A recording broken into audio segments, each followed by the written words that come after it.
So the CE, in essence, stands for creative explorations. And this is a way of saying that teenagers want to question the status quo. They want to know why things are done the way that they are and want to do something different if there are better things to do.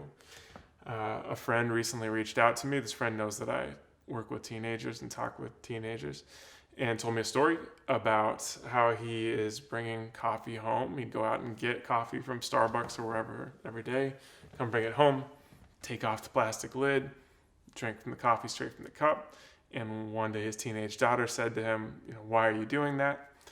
And of course, when teenagers do this to adults feel defensive, right? So he noticed his defensiveness, said, this is just a hobby, a habit that I'm in. I'm going every day to get coffee.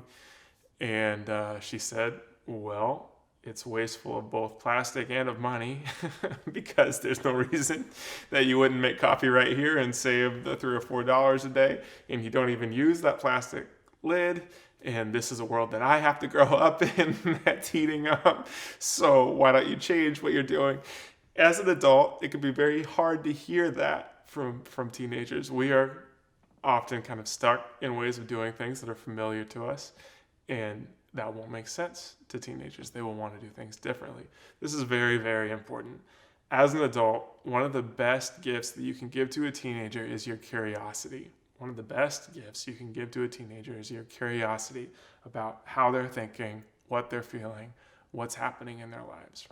So if my friend was not able to work through his defensiveness, if instead he would have been like, get out of here, this is what I do, I'm an adult, don't talk to me that way, that conversation would not go anywhere, and he would not nurture this creativity in his kid. Now, what also is important is that I'm not saying that we should expect that teenagers talk to us disrespectfully, that it's okay for them to, do whatever they want when they're speaking to us. But it is also important that adults are able to work through their own defensiveness and be curious about what's happening in teenagers. Really, if we can nurture this creativity, this desire to do things differently in teenagers, we can really help them with skills that they need going forward into the world and for the rest of their lives.